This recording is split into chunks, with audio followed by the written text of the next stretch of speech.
Hello and welcome to the Bulletin with UBS on Monocle Radio. Each week, the sharpest minds and freshest thinkers in finance take you beyond the numbers and hype, right to the heart of the big issues of the day. This week on the show, we have the second of two special episodes for you. Now, our regular listeners will know that banking is UBS's craft. To tirelessly seek inspiration in how best to deliver it, the bank is constantly interrogating those other craft makers across geographies and across disciplines who excel in their fields. This is in pursuit of an ever better understanding of the dedication, the expertise, and the passion necessary to truly master a craft. UBS celebrates these individuals, these craft makers, whose commitment mirrors those values that drive UBS's own approach. Last time out, in the first edition, we met the conductor, Long Yu, a man who's demonstrated a quite extraordinary dedication and a passion for inspiring others, showing how true mastery elevates art into greatness. In this edition, then, it's a pleasure to introduce the celebrated pastry chef Nina Métayer and renowned fashion designer Guo Pei. Two more inspirational individuals who've mastered the very art of creation. It's a pleasure to welcome both Nina and Guo to the programme.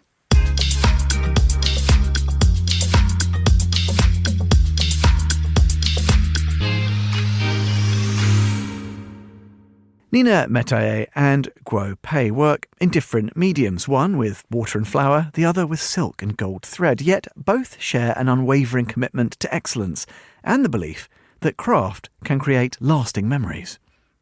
To understand their creative processes, I wanted to know where their inspiration begins and how they've learned to master their respective crafts.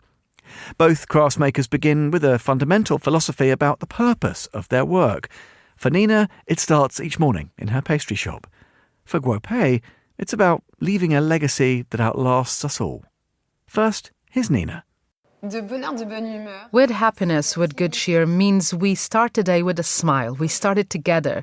With music, with smiles, with a desire to bring joy and the generosity that we put into every gesture to delight our customers. For me, cake is really a way to bring joy to people. Honestly, I think I could have had another job that brings people joy, and I would have been just as fulfilled. I love craftsmanship. I love creating with my hands. I love giving what I've made. I love sharing. I love bringing people together. And bringing people together applies not only to making the cake among the pastry team, but also among the sales staff. It even extends to the producers, to the person growing my wheat, to the person growing my strawberries and delivering them, to the person who maybe takes that little blackcurrant floral water, or who produces our butter from the finest milk so that I can work with it in a simple way and just bring out its best. In the end, it takes a huge number of people to make a cake, much more than we realize. Maybe 40-50 people are involved in making a cake that then we simply sell to one client. Guo Pei shares a similar philosophy about the lasting impact of creative work and why the struggle is worth it. A person's life is limited. We've got 100 years at most. This piece, this work we're creating together will outlive us. It might last 200, 300 years into the future. It's like why we humans come into this world. It's to leave a memory behind for this world. This dress is a memory that we were once here. Human beings do not pursue things in reality, but we often pursue them in the spiritual world. Therefore, in the spiritual world, it seems useless, not practical. But this kind of uselessness can encourage humans, encourage us, and it will nourish us. I hope to use this art to convey love, to use art to convey the wisdom of us humans, especially the wisdom of our craftsmanship. Both artists draw inspiration from their surroundings, though they express it through very different mediums. Nina finds it in the sensory details of daily life, while Guo Pei discovers it through curiosity and stepping beyond comfort zones. What does it mean to taste a cake? Tasting a cake involves all 5 senses. We have sight, the light. It will put us in an emotional state. Then we have smell. We also have touch. We have hearing and taste. And all that will immerse us in the universe we pastry chefs want to convey when we create a cake. You have to pay attention to every detail you include so that the 5 senses come together and that in the end you feel the emotion. What I love in La Rochelle is the light with those stones that have a texture, that have a comforting quality, with the little streets that are extremely bright. There's the sound of footsteps, there's that regularity, then there's the bustle of the market. Guo Pei speaks about how inspiration comes from the unknown and requires courage to pursue. The most important thing for an artist is inspiration. My inspiration often comes from an unknown, a love and a creative passion. If you are always in a familiar and comfortable environment, you may find that you have no inspiration in your life. Therefore, we must often go out of the world, step out of our comfort zone, and then continue to see everything and the world, and then use your heart and your love to absorb inspiration from the world. Both artists have developed intricate creative processes that transform initial ideas into finished works. Nina emphasises the framework and iterative refinement, while Guo Pei speaks about having a clear vision from the very beginning. A creation begins within a framework. You need to have a subject. The subject can stem from emotion, it can come from inspiration, even simply walking by the sea, looking at the horizon. All that can already be a source of inspiration. Is it going to be a dessert eaten in the summer? The freshness of a strawberry with a bit of rosemary or some herbs, basil. It's about how we refine a simple gesture so that it's perfectly executed, balanced with taste, with scent, with texture. When exactly does the spoon crack into the meringue? At what moment does the lightness of the mousse reach the mouth, making way for the freshness of the strawberry? And in the end, those little details, layered one after the other, will turn the fleeting moment of tasting a cake into an eternal memory that can last as long as we want it to. Drawing is extremely important in the creative process because it's the first concrete representation of the cake. We have our imagination in mind, we start building the ideas we may have, and then we can put the first shapes on paper. Guo Pei describes her remarkably clear vision from concept to completion for her famous dress. I initially thought that I would only need a few hundred pieces, or about 1,000 pieces. I really didn't expect that when I took this prototype and divided the tiles on it, more than 6,000 pieces. Oh my God, this was something that none of us had and I didn't expect at the time. I've been doing fashion design for nearly 40 years. When I create works, I know that the moment I put pen to paper, I have actually imagined the final result. One of the most striking aspects of Guo Pei's approach is how she developed her embroidery techniques without formal training, demonstrating that limitations can sometimes free creativity. Because my embroidery has never had a teacher, I've always actually been free from any limitations. When a teacher instructs a student, there's a limitation imposed by their method. Since I didn't have a teacher, I didn't have a method, but I always had a purpose. I had a goal. For example, when I see a piece in a museum, I want to achieve that goal. And at that moment, I'll figure out a method myself, create a method. So in this process, I'm completely unrestricted by any limitations, whether it's with the needle, the thread, or all the conditions involved, and also within my own approach. My embroiderers are those local farmers. No one believed me, but it's really true. They'd start from zero, and then they'd ask, so who taught them? I'd say, I taught them. They'd ask, do you know how to embroider? I'd say, no, I don't. So I think humans need to have an ideal. An ideal is that standard. But because I saw that standard, it became a firm ideal I wanted to achieve. So today, we've developed our own very unique embroidery techniques. Both craft makers emphasise that mistakes are not just inevitable, they're essential to the learning process and to achieving true excellence.